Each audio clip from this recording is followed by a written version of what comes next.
Hola chicos, ¿cómo están? Eh, Deseándoles una bonita tarde y siguiendo con las clases del área de biología. El día de hoy lo que vamos a ver nosotros es estructura y fisiología celular. Es cómo está conformada una célula y cómo trabaja la célula en cada una de sus cosas. Entonces, vamos con los primeros temas. Si nosotros recordamos, nosotros partimos de este diagrama. ¿Se acuerdan que veíamos que este diagrama es un bioelemento, son un conjunto de bioelementos que son elementos que dan origen a la vida, que son el carbono, el oxígeno, el hidrógeno, el nitrógeno, el fósforo y el azufre? Al unirse muchos de estos van a formar lo que ya vimos en las anteriores clases que se llaman biomoléculas. Estas biomoléculas pueden ser orgánicas, como nosotros vimos los llamados glúcidos, los lípidos, las proteínas o los ácidos nucleicos, y a su vez también vimos, eh, podemos entender que hay también biomoléculas inorgánicas o moléculas inorgánicas que son esenciales para la vida, como el agua y a veces ciertas sales que las consumimos en ciertas cantidades traces. Cuando estas biomoléculas se unen en diferente forma, en diferente composición, van a generar lo que se llaman organelas celulares. Y si unimos todas estas organelas celulares, vamos a generar algo que se llaman células. Y las células, dependiendo de su complejidad, de su tamaño, de su estructura, de todo lo que manejan, van a ser llamadas como células de tipo procariota o células de tipo eucariota, dependiendo de su complejidad. Y después ya hemos de ver en futuras clases que unas células van a formar ciertos tejidos en histología y después se van a formar en órganos y después van a generar en aparatos y sistemas para llegar a formar un individuo, un organismo como tal. Por lo tanto, ¿qué es una organela celular? Son estructuras propias de todas las células, no solo de las eucariantes. Se les llama más de las células eucariantes porque como es de mayor complejidad y tiene mayor espacio aparte del núcleo, puede, puede eh, como tiene mucho más espacio, pueden generar más organelas de mayor complejidad con una función específica, lo que a la célula le vuelve más compleja. Entonces, estas organelas siempre van a estar formadas de estas biomoléculas. Van a ser un conjunto de ¿qué? De glúcidos, lípidos, proteínas y ácidos nucleicos. Es decir, si yo les digo el núcleo que es un conjunto de eso, de una proteína, de un ácido nucleico, de ciertos glúcidos, de ciertos lípidos. ¿Qué es la membrana celular? Lo mismo, un conjunto en distinta composición de ciertos glúcidos o carbohidratos, ciertos lípidos, ciertas proteínas y ciertos ácidos nucleicos. ¿Cuál es la diferencia entre estas organelas específicas, organelas celulares ya en una célula? Que van a tener en el interior distintas funciones, van a trabajar para distintas cosas y dependiendo de la cantidad que tengamos, las células se van a comenzar a llamar de distintas formas. Es decir, por ejemplo, si nosotros recordamos una de las anteriores clases, nosotros teníamos lo que era una expresión genética, que vimos que por ejemplo aquí tenemos el ADN, que el ADN es un conjunto de mucha información de ácidos nucleicos que están divididos en segmentos que se llaman intrones y en segmentos que se llaman exones. ¿Qué se expresaba? Si recuerdan, lo único que se expresa son los exones, porque estos intrones son secuencias de ácidos nucleicos que sirven como parada o sirven como inicio de corte para un mensaje. Entonces no tienen una información como tal, sino solo son secuencias que nuestras células las entiende para poder hacer un proceso de replicación o unos procesos de transcripción. Entonces, cuando nosotros hacemos este DNA o ADN que está aquí, va a generar una copia que se va a llamar pre-DNA o ARN de tipo nuclear. Cuando esta comienza a eliminar todos sus intrones, nosotros debemos recordar que en la anterior clase hablábamos que se generaba algo que se llama ARN de tipo mensajero. Y toda información genética que se traduce en una ARN, se transcribe, perdón, en un ARN mensajero, después va a traducirse en una proteína con una forma y una función específica. Entonces, ahora, ¿por qué es importante la expresión genética? Nosotros tenemos en nuestro ADN un montón de genes de segmentos específicos con pares de bases específicas que son únicas en cada individuo, que van a variar y se los va a llamar alelos, y van a determinar la herencia que nosotros tenemos. ¿Qué hacen estos genes? Toda información genética, como vemos, va a ser una síntesis proteica específica. Entonces, estos genes van a estar clasificados o compactados o almacenados en distintos cromosomas. Nosotros sabemos como población humana tenemos 46 cromosomas, es decir, que van a estar agrupados en 23 partes. Entonces, ¿qué quiere decir? Que si nosotros cogemos una célula de mi corazón, una célula de mi pulmón y una célula de mi intestino, van a tener lo mismo, van a tener las mismas suborganelas celulares.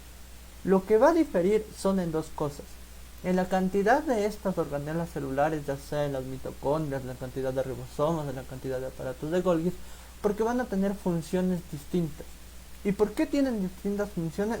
Porque los genes que se expresan en esas células, es decir, los cromosomas que se van a poder expresar genéticamente en esas células, obviamente son distintos. ¿Qué quiere decir en pocas palabras? Los 46 cromosomas no se expresan en todas las células. Ciertos segmentos cromosómicos o ciertos genes específicos siempre se van a expresar de acuerdo a un estímulo. Y el estímulo depende obligatoriamente del lugar de la célula. Entonces, si yo comparo mi estímulo que reciben mis intestinos, mis células enterocíticas, respecto al estímulo que reciben mis células cardíacas, los cardiocitos, o al estímulo que reciben mis células neuronales, obviamente es distinto. Y obviamente el gen que se va a expresar va a ser distinto. Entonces, otra vez, si bien las organelas celulares en todas las células son relativamente iguales o van a ser iguales, lo que va a diferir es la cantidad, la concentración de estas organelas, que dependen obviamente del tipo de célula que estemos hablando, porque va a tener distinta función, y del gen obligatoriamente que esté expresando. ¿Sí? Hasta ahí, ¿alguna duda? Porque si llegan a entender esto, la suborganela es lo más sencillo, y a partir de eso van a entender por qué funcionan sus órganos de distinta forma. Hasta ahí, chicos, ¿alguna duda? Les leo en los comentarios.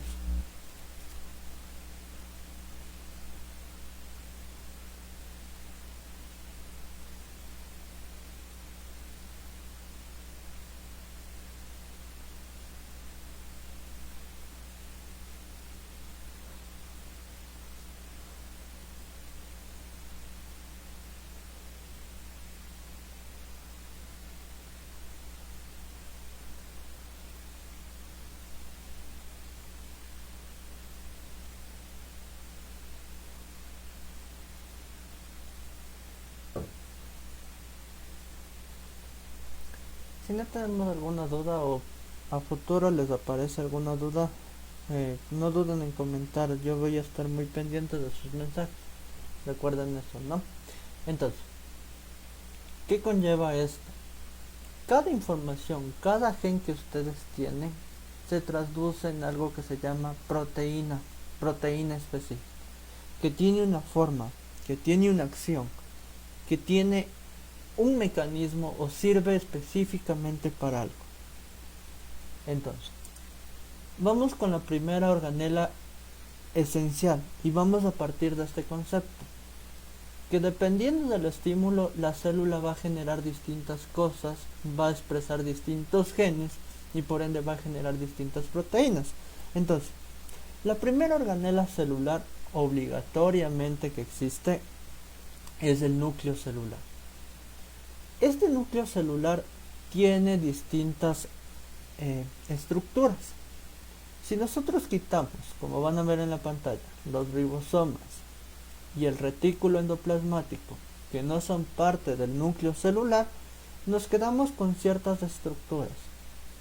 Todo lo de aquí es un núcleo celular, que va a tener ciertas estructuras. No solo va a ser un nucleolo, por si acaso, pueden existir varios, dependiendo de la cantidad de célula, pueden existir distintos nucleolos. Pueden haber desde 4, 6, 8, depende, que ya vamos a ver cuál es la función. Va a existir una cromatina, un nucleoplasma, que es donde va a estar envuelto todo este nucleolo, esta cromatina, poros nucleares en una envoltura o membrana nuclear, y a esto se lo llama núcleo celular. Muchas veces este núcleo celular, como ya es definido, hace referencia a que estamos hablando de célula eucariota.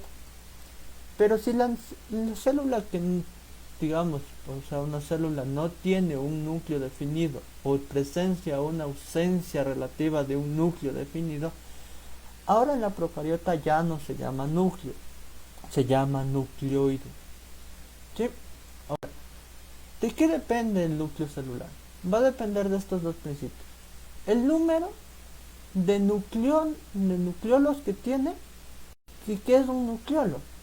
Un nucleolo es la zona donde van a estar descompactadas estas secuencias de ADN que van a estar en una gran cantidad de replicación y transcripción de los ácidos nucleicos. Es decir, ahí hay un gran proceso de transcripción y traducción del ADN, de la información genética. Obviamente, si mi célula necesita expresar mayor cantidad de proteínas, debe haber estas zonas donde existen la mayor replicación y la mayor transcripción para que genere los genes específicos de una célula. Entonces, ¿qué conlleva hacer todo esto? Que entre más cantidad de nucleolos que yo tenga, mi célula va a expresar más. Y hay células que obligatoriamente tienen que expresar más. Por ejemplo, cuando hay más nucleolos en las divisiones celulares. Muchas de las veces estos nucleolos, como están asociados a la replicación, a la transcripción y obviamente a la traducción genética, a la expresión de una proteína, el nucleolo genera mucho de lo que se llama ARN ribosómicos. Entonces también la otra función del nucleolo es generar una gran cantidad de ARN ribosómico que sirve para leer el código del ARN mensajero. ¿Qué es la cromatina? La cromatina son compactaciones proteicas de ciertas proteínas específicas que sirven para empaquetar, para condensar el ADN. Eso es una cromatina. ¿Sí? Ahora, la posición. Cuando la célula es muy joven, el núcleo siempre va a estar de manera central. Pero cuando la posición es totalmente ya no central, sino a los lados, la célula se puede decir que está envejeciendo relativamente.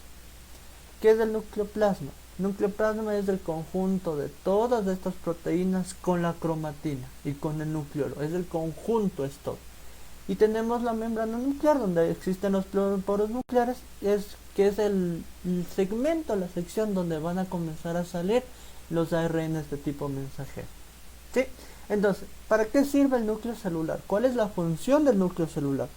Totalmente compactar o almacenar y proteger toda la información genética de un ser vivo. Es decir, todas nuestras células tienen la misma información genética mientras hablamos de células somáticas. ¿Qué es una célula somática? Aquellas células que tienen la misma información. Es decir, no estamos hablando de los gametos, por ejemplo, los óvulos y espermatozoides en nuestros casos, pero de ahí cualquier otro tipo de célula es una célula somática, que expresa los 22 pares cromosómicos restantes. Entonces, el núcleo celular hace esto. Vamos al siguiente. Ribosoma. Una proteína que se va a generar, nosotros tenemos que las proteínas van a tener 4 estructuras, si recordamos eso. Una estructura de origen primario, una proteína de estructura primaria, que es una secuencia de aminoácidos lineal. Si esta comienza a ser muy grande, comienza a plegarse, comienza a doblarse, nosotros tenemos una estructura secundaria, que va a ser los alfa hélices y los beta plegamientos. Cuando estos dos se unen, llegamos a generar una estructura terciaria y después llegamos a la estructura cuaternaria proteica. Sí, eso ya vimos en proteínas. Entonces, si mi núcleo está botando todo lo que se llama información genética de transcripción para generarle el estímulo y generar una proteína con una cuya función sea esencial al estímulo, lo que a nosotros nos interesa es que exista lugares donde se pueda leer ese mensaje de ese gen. Entonces, por eso nosotros vemos aquí, muy cercano al núcleo, lo más cercano, envuelto y incrustados en el retículo endoplasmático, el primer organelo funcional se llama ribosoma. ¿Qué es un ribosoma? Son subunidades con proteínas y ARN ribosómico. ¿Se acuerdan que aquí generábamos ARN de tipo ribosómico? Ese ARN se queda y se forma en estructuras como una estructura semejante, donde por un lado llega el mensaje y por otro lado comienza a salir el crecimiento polipéptido, que se le llama estructura de síntesis primaria proteica, porque es la primera parte de la proteína que generamos. ¿Sí? Entonces, nuestras células son abundantes en ribosomas y la estructura más cercana al núcleo celular siempre va a ser los ribosomas. Los ribosomas obviamente cambian de especie, porque como todos no tenemos el mismo código genético, depende de la cantidad del ribosoma, depende de la estructura del ribosoma para poder codificar. Y esto es uno de los principios para saber de qué organismos podemos estar hablando. Y este es otro de los principios porque ciertos antibióticos o ciertos medicamentos que se utilizan, por ejemplo, para los antirretrovirales o los llamados antibióticos, ¿a qué afectan muchas de las veces? A esta unidad estructural, porque si yo le bloqueo a mi célula, le bloqueo a la célula patógena la producción de sus proteínas, obviamente ya no va a ser contagiosa, va de alguna manera reducir la cantidad. Entonces, los ribosomas, la única función que ejercen y la principal función que ejercen es una síntesis primaria proteica de todos los genes. Ahora, si nosotros comparamos, hay muchísimos. ¿Y por qué se debe eso? Porque mi célula no solo codifica un gen a la vez, codifica varios genes en el mismo tiempo. ¿Sí? ¿Dudas? Hasta ahí, chicos. ¿Alguna duda?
Siguiente suborganelo. Entonces, una célula va a tener un núcleo celular específico, nucleolos que son las zonas de replicación donde se van a generar mucho ARN ribosómico, y ribosomas que sirven para una síntesis primaria proteica, para la síntesis de estructuras secundarias, primaria, muy cercana al núcleo, porque si nosotros vemos la siguiente imagen, tenemos un núcleo y estos puntitos que se llaman ribosomas. Muy cercana a esto tenemos lo que se llaman retículos endoplasmáticos. El retículo endoplasmático tiene dos formas distintas. El más cercano al núcleo se llama retículo endoplasmático de tipo rugoso, y el que está más lejano al núcleo se llama retículo endoplasmático de tipo liso. Estructuralmente, ¿cómo se los diferencia? El liso son como canaletas, el rugoso son como montículos. Entonces, ¿para qué sirven cada estos? Si estoy yo muy cerca al núcleo, ¿cuál será la función de este retículo endoplasmático? Obviamente seguir generando la proteína, porque una proteína de estructura primaria no es viable, puede ser atacada por muchos radicales libres, por lo cual la célula como tal necesita una síntesis que continúe, una síntesis de la proteína. Entonces, el ribosoma ataca la primera estructura primaria, hace la primera estructura primaria, y el retículo endoplasmático rugoso comienza con la síntesis de tipo secundario y terciario. Sigue haciendo esa síntesis. Y a su vez, muchas de las veces cuando comienza a avanzar la proteína desde el núcleo ya generándose, va a comenzar a algo que se llama empaquetamiento inicial, que es un almacenamiento o una compactación específica, que ya la vamos a ver más a futuro. Ahora, ¿cuál es el retículo endoplasmático liso? ¿Cómo? Muchas de las proteínas no pueden estar solas porque muchas de estas van a estar como receptores de membrana, van a estar como mecanismos de soporte, deben estar ancladas o deben ser metabolizadas o deben ser cambiadas estructuralmente de alguna forma. ¿Cómo es el empaquetamiento inicial? Por estos túbulos o por estos canaletas o estos interconectores comienza a llegar la proteína y aquí existe una gran captación de metabolismo de lípidos. Es decir, el retículo endoplasmático liso lo que genera son lípidos. Lípidos de cadena corta, como ciertos ácidos grasos que los pueden transformar en triglicéridos, los pueden transformar en fosfolípidos, en esfingolípidos. Y estos tipos de lípidos, este metabolismo lipídico, va a generar que comiencen a unirse las proteínas con los lípidos, haciéndole más específica la función. Entonces ahora, el retículo endoplasmático liso sirve para hacer un metabolismo de lípidos y también para especializar un poco mejor a la proteína. Como aquí hay muchas proteínas que sirven para el metabolismo de los lípidos, también existen enzimas proteicas que sirven como desintoxicantes. Por ejemplo, mucho del alcohol que nosotros consumimos tiene que pasar por el retículo endoplasmático liso para poder ser metabolizado. ¿Sí? Y aquí existe una gran cantidad o un gran almacenamiento de calcio, porque tiene zonas específicas para almacenar esto. Ahora, si se acuerdan, yo les dije que dependía de la cantidad para poder llamar a una célula. ¿En qué tipo de célula creen ustedes que hay mayor cantidad de retículos endoplasmáticos lisos? No les pregunto ni rugosos ni ribosómicos, porque todas las células van a tener una relativa cantidad igual de retículos endoplasmáticos rugosos y de ribosomas, porque todas las células necesitan expresar proteínas. Pero ya es muy distinta a partir con las otras suborganelas. Entonces, ¿qué tipo de células creen ustedes que generamos? ¿En qué tipo de células existe mayor cantidad de retículos endoplasmáticos lisos?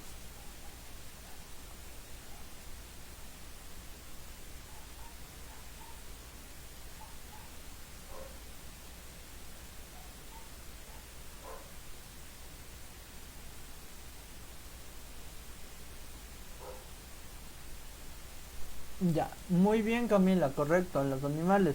Hasta aquí no hemos hecho una distinción entre célula vegetal o animal, entonces también en las células vegetales también existen estos. Ahora, mi pregunta, más concretamente, creo que no me hice no la especifiqué muy detalladamente. Verán, en sus células, en su cuerpo, ¿qué órgano tiene mayor cantidad de estos retículos endoplasmáticos lisos? ¿Qué células de sus órganos tienen mayor cantidad de estos retículos endoplasmáticos lisos?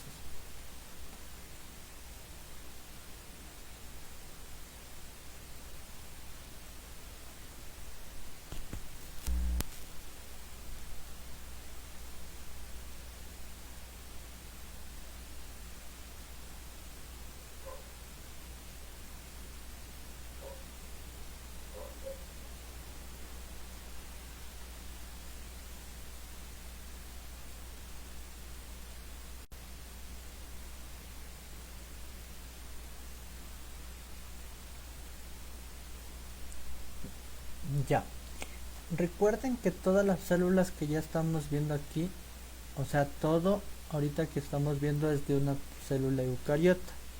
Entonces, porque la célula eucariota tiene mayor espacio, tiene mayor zonas donde van a generar estas organelas. ¿Sí? Entonces, Todas sus células de todo su sistema corporal son eucariotas. Muy bien, correcto. Ahora, dependiendo de la cantidad de estas suborganelas, la célula se llama de distinta forma o pertenece a distinto órgano. Ejemplo, por ejemplo, hay células que expresan mucha cantidad de almacenamiento de calcio, por ejemplo, que son los músculos. Eso es uno de los ejemplos. Las células musculares generan mucha cantidad de retículos endoplasmáticos. ¿Por qué? Porque hay un gran almacenamiento de calcio. ¿Por qué hay un gran almacenamiento de calcio? Porque estas células necesitan para su función. Toda función voluntaria, reacción muscular, necesita de calcio. Para que genere un impulso como tal, debe haber estos almacenamientos de calcio. Entonces, ¿qué otro tipo de órgano de ustedes genera mucha cantidad de retículos endoplasmáticos? Un órgano muy esencial. Las células de este órgano tienen gran cantidad de retículos endoplasmáticos. ¿Cuál es?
¿Qué tipo de órgano? Obviamente, si tenemos gran cantidad de lípidos, nosotros si comemos muchos lípidos, ¿qué órgano se nos enferma? El hígado. Nuestras células hepáticas, nuestras células del hígado tienen gran cantidad de retículos endoplasmáticos porque necesitan hacer un mayor metabolismo de lípidos. ¿Sí? También nuestras células hepáticas de hígado tienen mayor cantidad de células desintoxicantes, de estructuras que sirven para la desintoxicación. Muy bien, Doménica, también la piel tiene mucha cantidad de estos retículos endoplasmáticos, pero por el factor desintoxicante. ¿Sí?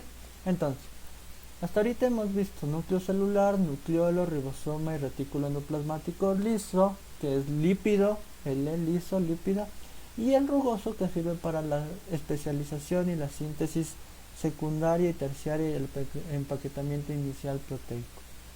Siguiendo a eso, si nosotros ya vemos una célula de manera general, muy cercana al núcleo siempre van a estar esas tres estructuras: núcleo, nucleolo, ribosoma y los retículos endoplasmáticos lisos y los retículos endoplasmáticos rugosos.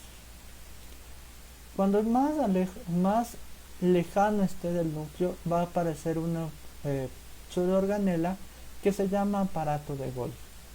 Este aparato de Golgi tiene la facilidad de liberar ciertas secreciones que después también se llaman suborganelas, como son las vesículas o las vacuolas de secreción y algunos lisosomas y perisomas. ¿Qué es un aparato de Golgi? Como este está muy cercano a la membrana celular, y es decir, al exterior de la célula, el aparato de Golgi tiene dos funciones, porque tiene dos sitios de unión. Un sitio que se llama transgolgi, que está muy cercano al exterior, a la membrana, y un sitio que se llama cis-Golgi, que está muy cercano al retículo endoplasmático. Entonces, estos dos sitios hacen que se genere un intercambio. ¿Cuál es el intercambio? Una de las principales funciones del aparato de Golgi es la especialización y el empaquetamiento final proteico. ¿Qué quiere decir? Muchas de las veces aquí sirve de almacenamiento de ciertas proteínas ya estructuralmente funcionales, en estructura terciaria y cuaternaria totalmente alteradas, totalmente compactadas y con una función ya específica. que muchas de las veces van a tener que salir al exterior o muchas de las veces van a tener que salir en vacuolas o formar parte de los lisosomas de los perisomas. Por ende, también ¿para qué sirve? Para el almacenamiento de ciertas biomoléculas. Por ejemplo, aquí lo más común que vamos a ver son proteínas. Pero no solo puede almacenar esto, porque para que mi retículo endoplasmático liso retenga estos metabolismos, para generar este metabolismo de lípidos, los lípidos obligatoriamente van a transfundir por la membrana y van a estar almacenados obligatoriamente. Muy bien, se da la compactación de proteínas mixtas, proteínas especializadas. Entonces, para que llegue el lípido al retículo endoplasmático liso, obviamente tiene que haber un almacenamiento de lípidos también. Entonces, el aparato de Golgi también sirve para la especialización, empaquetamiento y la compactación de proteínas especializadas o mixta, el almacenamiento de toda biomolécula que puede ser aminoácidos en proteínas o proteínas totalmente estructurales, o pueden ser carbohidratos, lípidos y muchas de las veces también ácidos nucleicos de otro tipo, ¿sí? ¿Y para qué también sirve el aparato de Golgi? Como de aquí van a salir muchas de las vesículas de secreción para otros lugares de la célula o van a generar lisosomas que sirven como mecanismos digestivos de la célula, porque en la célula van a meterse estas biomoléculas porque son alimento, va a haber una distribución por endocitosis. Cuando hablamos de una endocitosis, cuando se genera una vesícula o una vacuola. Y cuando hablamos de un cisternal, cuando se generan lisosomas y perisomas. Entonces, esos son los mecanismos del aparato de Golgi. El aparato de Golgi va a tener dos sitios de unión, uno al retículo y uno a la membrana, por ende va a servir para la especialización, el empaquetamiento y la especialización formal de una proteína mixta, una proteína final, el almacenamiento de todas las biomoléculas y la distribución de estas biomoléculas a toda la célula como tal. Mitocondria. Para que la célula pueda trabajar nuevamente toda de nuevo, tiene que obligatoriamente tener energía. ¿Qué tipo de energía tenemos? Energía de tipo químico, el ATP. Nuestra mitocondria es el suministro energético por respiración celular. ¿Qué quiere decir esto? Que muchos de los metabolitos que salen del ciclo de Krebs o del ciclo del ácido cítrico van a entrar por una cadena de transportación de electrónica y aquí en esta mitocondria van a generarse lo que se llama ATP. Es una estructura celular donde se genera a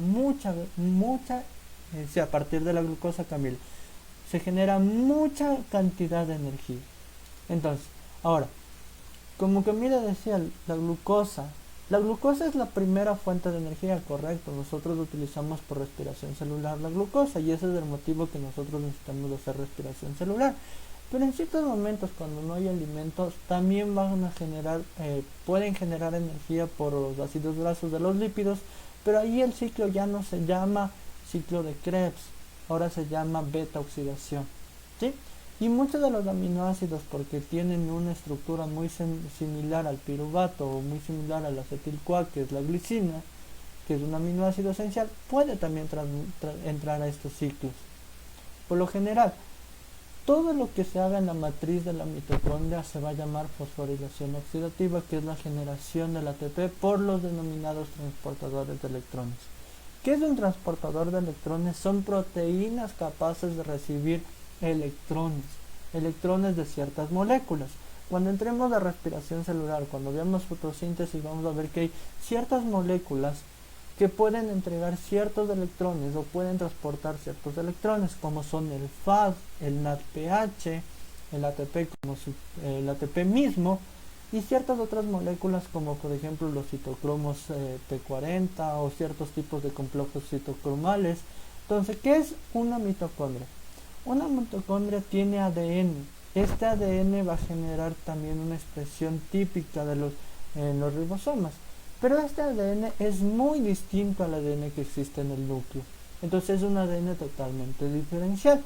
Ahora, esta mitocondria tiene todo este flujo, estas crestas, donde va a pasar siempre membrana tras membrana para generar este gradiente electrónico. Cuando hablamos de porciones F0, F1, lo que menciona es en qué lugar está, si en el espacio mitocondrial externo o si en el espacio mitocondrial interno. Eso significa el F0 cuando está dentro, la molécula que está pasando, el transportador que está pasando está en la porción interna, y cuando y F1 cuando el transportador está en la porción externa. Ahora, muchas de las mitocondrias al tener ADN son sinónimos o van a generar ciertas deficiencias. Por ejemplo, si hay algún fallo en este ADN, hay una alteración genética, genes mal establecidos en este ADN, van a generar ciertas estructuras o ciertas enfermedades donde las mitocondrias ya no generan energía. Por ejemplo, enfermedades de Lyme, hay ciertas otras enfermedades como la glucopolisacaradosis. Entonces existen muchas enfermedades genéticas relacionadas a la mitocondria. Muchas de las veces para que generen estas enfermedades, se van a generar estas enfermedades bien porque existe ADN alterado o bien porque existe ribosomas alterados. ¿Sí? Ahora, toda la energía que sale de la mitocondria no solo es obligatoria en el ser animal, en el ser heterotrófico. Muchas de las veces esta mitocondria también existe en las plantas, porque las plantas realizan un proceso en noche que se llama ciclo de Calvin, donde también necesitan esta energía de tipo químico. Entonces no es típico solo de los procesos animales, pero se puede decir que relativamente en los animales existe mayor cantidad porque nosotros únicamente podemos generar energía a partir de esto. ¿Qué quiere decir? Si yo les pongo el siguiente ejemplo, un futbolista, una persona que hace mucho deporte, genéticamente, estructuralmente, ¿tendrá más mitocondrias o todos tendremos la misma cantidad de mitocondrias? ¿Qué creen ustedes?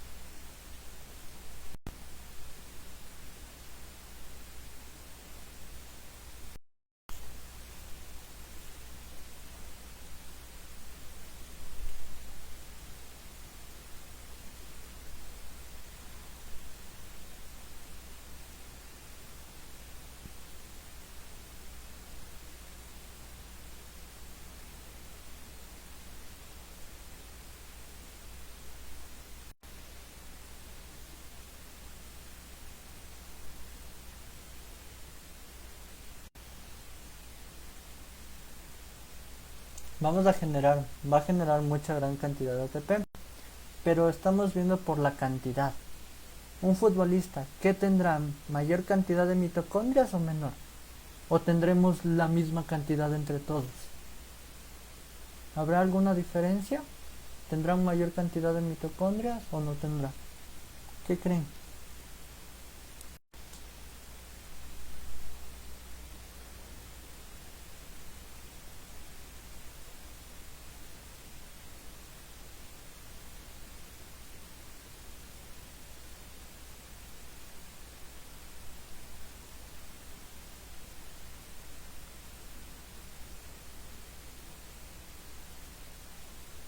Diferente, correcto. Totalmente diferente. ¿Por qué tenemos diferente? Porque este es uno de los principios de adaptación genética. La mayoría de deportistas, dependiendo a la estructura, al metabolismo que ellos tienen, necesitan mayor cantidad energética, mayor cantidad de ATP, por ende ellos van a procesar mucho más rápido estas fosforilaciones y ellos tienen mayor cantidad. En relación cuánto, el promedio humano, el promedio de las personas que no hacen mucho deporte tienen un promedio de mitocondrias de entre 2 a 3. Un futbolista puede tener el doble o hasta el triple más. No solo los futbolistas, todas las personas que tengan ya una rutina de ejercicio ya donde el cuerpo esté adaptado como tal. Siguiente. Recuerden que del aparato de Golgi, como es un centro de distribución, va a generar lisosomas, perisosomas y vesículas o las vacuolas. Vesículas cuando estamos hablando de un animal y vacuolas cuando estamos hablando de una planta. Entonces, hay el lisosoma. El lisosoma obligatoriamente es una secreción que viene del aparato de Golgi. Al ser una secreción, un lisosoma es muy sencillo. Tenemos una membrana que tiene muchas proteínas transmembrana o muchos lípidos transmembranas, y dentro de ellas lo que engloban o guardan son enzimas de tipo hidrolíticas o enzimas que sirven para la digestión o para el metabolismo. Por lo tanto, un lisosoma se puede traducir como un almacenamiento de estas proteínas. Esa es una de sus funciones. Muchas de las veces también son zonas donde van a entrar ciertos compuestos o ciertos alimentos macromoleculares, donde van a generar un sistema de digestión celular. Es decir, por ejemplo, si yo meto mi glucosa no puede estar en forma estructural porque aún sigue siendo una molécula muy grande dentro de la célula. Tiene que comenzar a dividir sus enlaces, a romperse, hasta poder generar ya las diferentes estructuras, por ejemplo, como piruvato, acetil-CoA, que ya son magnitudes más manejables. ¿Qué tiene este lisosoma? ¿Cuáles son las proteínas? Obviamente el lisosoma tiene proteínas hidrolíticas o proteínas de digestión para todo lo que nosotros comemos. Y que comemos lípidos, por ende tenemos proteínas lipasas.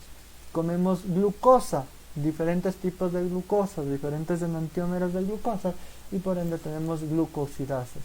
También comemos de cierta manera núcleos de ADN en nuestros alimentos, que también tenemos nucleasas y también sirven para degradar este ARN que sirve como mensaje porque ya no puede estar libre. O cierta cantidad de proteínas comen a ciertos aminoácidos que nosotros comemos, o proteínas que ya no tienen una función útil. ¿Sí? Muy bien, Domenico. Es una reserva enzimática y como aparato de digestión. Lisosoma, facilito. La siguiente, vacuola, cuando hablamos de una planta, ojo en esto, y vesícula cuando hablamos de un animal. También es una secreción de parte del aparato de Golgi. Pero ¿qué hace esta secreción? Muchas de las veces el aparato de Golgi, como es este almacenamiento general de todas las biomoléculas, necesita transportar estos recursos a diferentes partes celulares. Por lo tanto, una vacuola también es un almacenamiento de transporte. Vamos a transportar muchas cosas disueltas. ¿Disueltas en qué? Muchas de las veces están disueltas en agua. Pero no solo sirve para el transporte de estas biomoléculas esenciales para la digestión. También sirven para el transporte de productos de desechos. ¿Qué quiere decir? Que muchas de las veces estas vacuolas o estas vesículas van a salir del aparato de Golgi, van a ejercer su función donde estén y van a tender a salir afuera del medio para generar el desecho como tal, un desecho ya de tipo celular.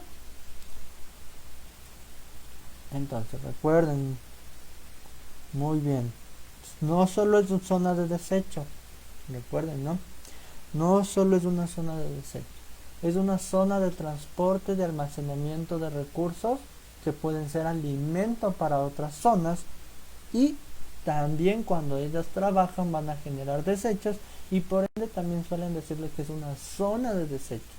Las vacuolas y las vesículas que tienen en mayor cantidad agua. El agua puede disolver, hacer soluciones donde pueden emitir y pueden sacar las transmembranas al espacio extracelular para poder ser eliminadas. Perizosoma. También un perizosoma viene del aparato de Golgi. ¿Cuál es la diferencia entre una vesícula y un perizosoma?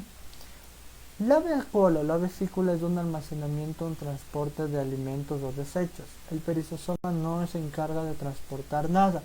Va a generar procesos de oxidación frente a radicales libres o moléculas dañinas para nuestro cuerpo.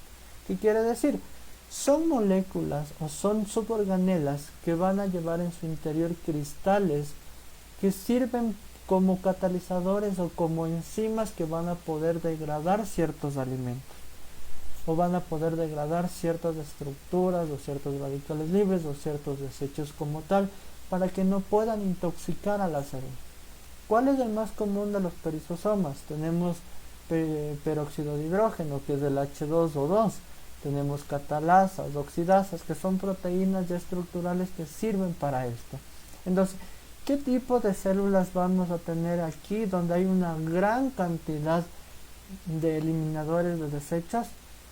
Únicamente existe mucha gran cantidad de perisosomas en las células de origen hepático, porque van a hacer toda esta desintoxicación de lo que ustedes comen, y también va a haber una mínima cantidad en todo lo que se llama células de origen renal. ¿Sí? Que hay mucho, pero más existe en hígado. Citoesqueleto. Si bien ahorita vimos todas estas suborganelas celulares, estas suborganelas celulares no pueden estar en la nada, no pueden estar sueltas. Por ejemplo, nosotros tenemos ribosomas en esta imagen, tenemos un polisosoma o tenemos una mitocondria que deben estar suspendidas en una matriz. La matriz siempre es membrana celular por arriba, un espacio interno, membrana celular por abajo. ¿Qué significa eso? Que el citoesqueleto es una estructura de proteína que forman redes tridimensionales capaz de dar una forma estructural como tal. Esa forma estructural como tal lo que provoca es lo siguiente: dar un soporte, dar una fuerza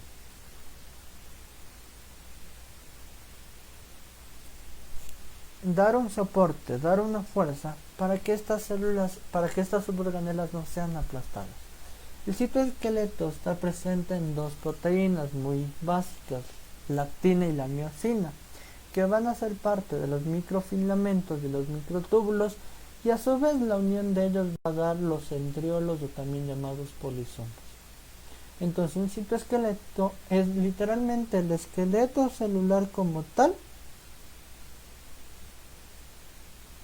que sirve para mantener todo el estado, para mantener la forma celular como tal.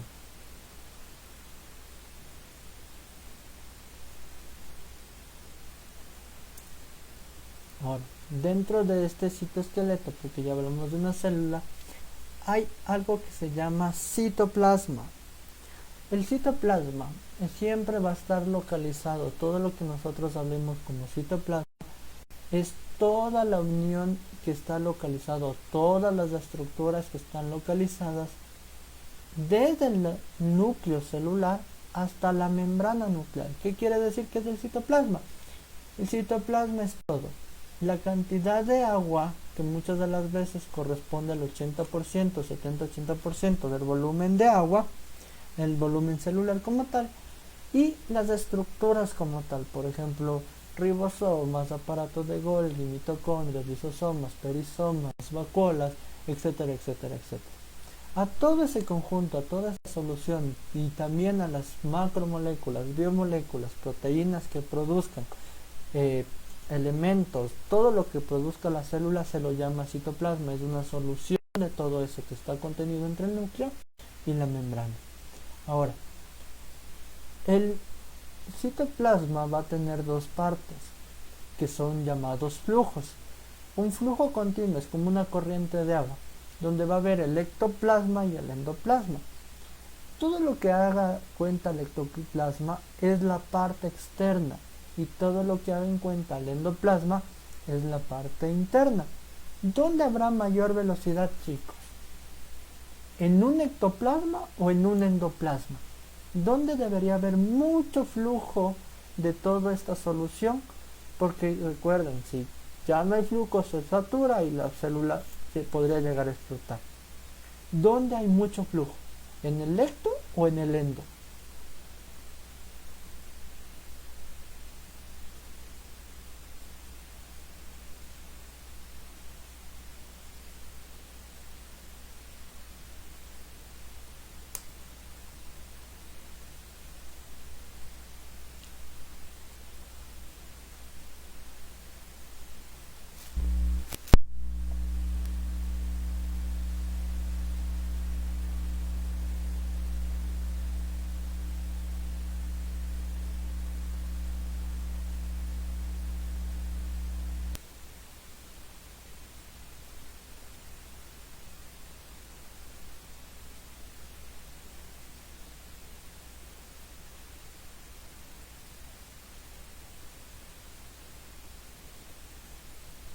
Muy bien, Doménica.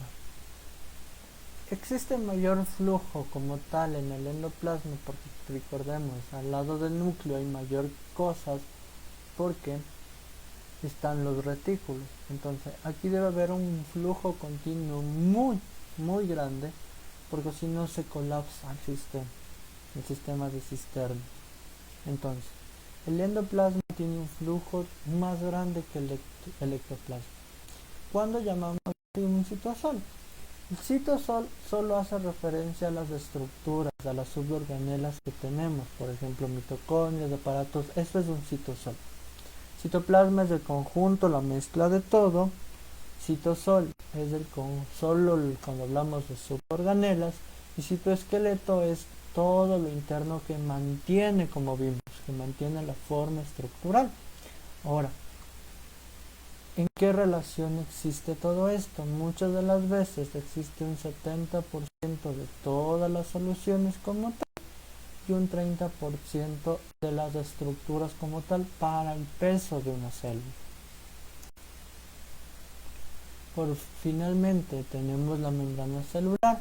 Una membrana celular es una bicapa lipídica que tiene un lípido que repele toda sustancia acuosa, todo lípido, a la parte externa de la célula, incluido extracelular, y una parte interna que repele el citoplasma para que no pierda ciertas estructuras.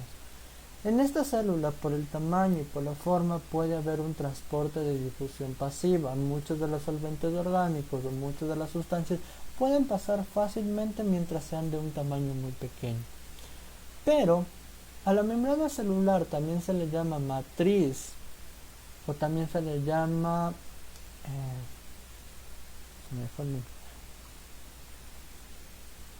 un mosaico fluido, porque aquí existen diferentes formas, diferentes estructuras que llegan a ser las proteínas especializadas. Y ahí llega el principio de una proteína especializada. ¿Qué es una proteína especializada?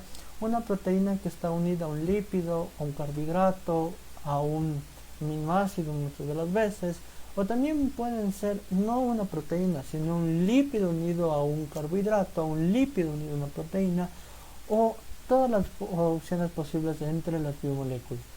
Por ende ahí tenemos proteínas de tipo globular, glicoproteínas, fosfoproteínas, proteínas de periferia, que muchas de las veces de estas sirven como receptores para la señal de dicha molécula, para la señal de dicho estímulo que comenzamos a hablar al inicio, o también sirven como canales de estructuras de transporte para un transporte activo o un transporte pasivo, dependiendo si necesita o no energía, para que las cosas del fluido extracelular, que son los requerimientos nutricionales celulares, entren al interior y todo lo que sea un desecho o una estructura, una molécula de protección, salga de la célula hacia el fluido extracelular y pueda ser eliminado.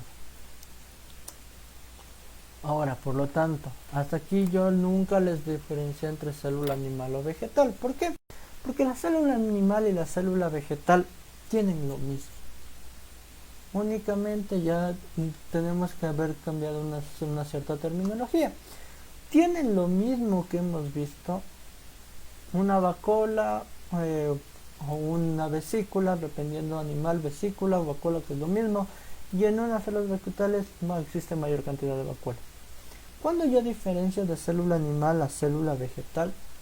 Cuando aparte de todas estas suborganelas me generan dos estructuras más. Los denominados cloroplastos, que tienen una función para la luz, para la reflexión de luz, y la pared celular, porque aquí no hay un flujo como tal continuo y ahí existe una defensa. Por lo tanto, todas las células tienen lo mismo, ya sea animal o vegetal, pero puedo llamar ya vegetal cuando yo emito un criterio o yo veo que existe una pared celular y existe un cloroplasto. Por lo cual, ¿qué es un cloroplasto? Un cloroplasto es una estructura celular que tiene varias subestructuras dentro que sirven ¿para qué? Para absorber luz. La recepción de luz del espectro magnético en el color verde. Entonces, este cloroplasto en su interior tiene unas matrices llamadas ticloides o tilacoides. Estos tilacoides lo que hacen es almacenar pigmentos capaces de reabsorber el espectro de radiación. ¿Qué quiere decir? Ya vimos en química un poco del espectro. Si yo absorbo espectro verde, estoy absorbiendo entre 400 y 700 de la longitud de onda. Y por eso yo puedo ver las hojas de color verde. Ahora, esta clorofila no es única. Existen varios subtipos o varios tipos de clorofila que dependen de la planta y por ende depende de la coloración. Por lo tanto, el dicloide, como va a absorber la energía, aquí en el dicloide del cloroplasto va a pasar lo que se llama fase lumínica de la fotosíntesis. Pero como también necesita energía química para hacer su alimento, porque la planta no vive de energía solar, trabaja con energía solar, pero necesita generar su alimento. Va a hay una estructura, una matriz más interna que se llama estroma. Este estroma va a funcionar lo que se llama ciclo de Calvin. Y allí funciona toda la producción proteica y toda la producción de glucosa como tal, en el ciclo de fijación del CO2. Entonces, un cloroplasto es un organismo un suborganelo fotosintético donde tiene dos funciones o dos matrices: la dicloide, que sirve para la fase lumínica, y el estroma, que sirve para la fase oscura, el ciclo de Calvin. Y por último, la pared celular. Por encima de la membrana celular existe una pared celular. Entonces nosotros tenemos una membrana donde están todas las proteínas solubles, todas las proteínas, y tenemos una pared celular de estructuras distintas, donde vamos a tener distintos carbohidratos con distintas proteínas que van a generar una protección adicional a ciertas células. La mayoría de las células, cuando son procariotas, porque la célula hace lo mismo, necesita una protección más, por lo cual necesita generar esta protección extra que se llama pared celular. Y este es uno de los mecanismos también para poder diferenciar entre bacterias o ciertos procariontes, porque no todos tienen la misma cantidad del carbohidrato esencial. Por ejemplo, existen bacterias de tipo gram positivo que tienen péptidos glicanos, que es un carbohidrato o es un derivado de carbohidrato. Las plantas tienen pared celular, que son hechas por celulosa. También existen paredes celulares, por ejemplo en los frutos, que son hechos por ligina, y también existen paredes celulares, por ejemplo como en los hongos, que también las células de los hongos, que son de quitina. Entonces, para yo poder llamar célula vegetal, siempre tiene que haber cloroplasto y pared celular. Y aquí vamos a las preguntas. La penicilina es uno de los antibióticos más ampliamente utilizados. Su acción específica consiste en evitar la formación de pared de peptidoglucano, un compuesto químico esencial en la estructura de las paredes celulares de muchos organismos. ¿Qué tipo de organismos? Bacterias. Por eso, frente a infecciones bacterianas, se les da como primer medicamento la penicilina. La razón más posible por la cual la penicilina no afecta a las células de mamíferos, es decir, a ustedes no les afecta, a ustedes no les daña, se debe a ¿qué? A, B, C o D. Son impermeables a la penicilina, no tienen pared celular, poseen paredes celulares muy gruesas o poseen una baja cantidad de peptidoglicano. ¿Por qué ustedes no son afectados por la penicilina? A, B, C o D.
Respuesta correcta, la B.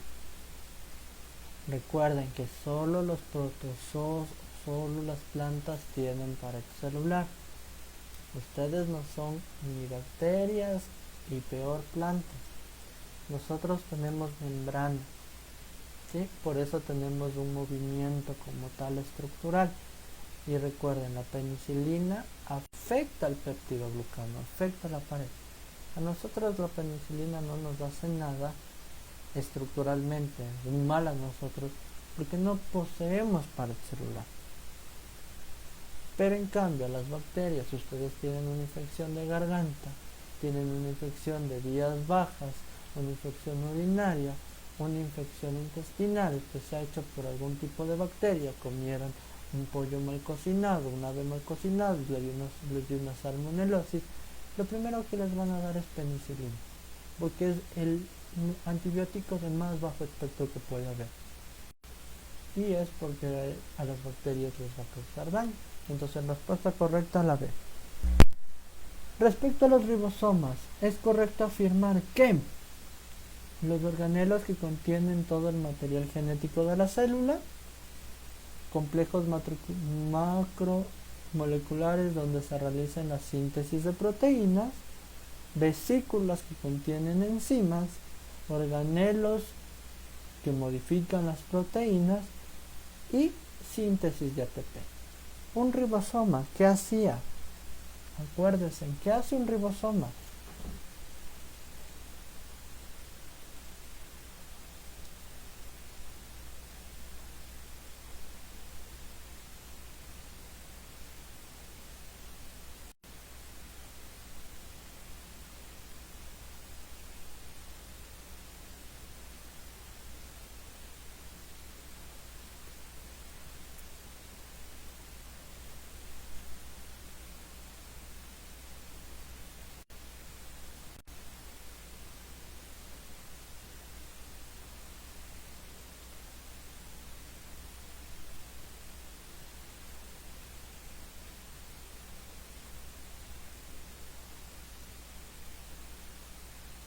¿Qué hacía un ribosoma?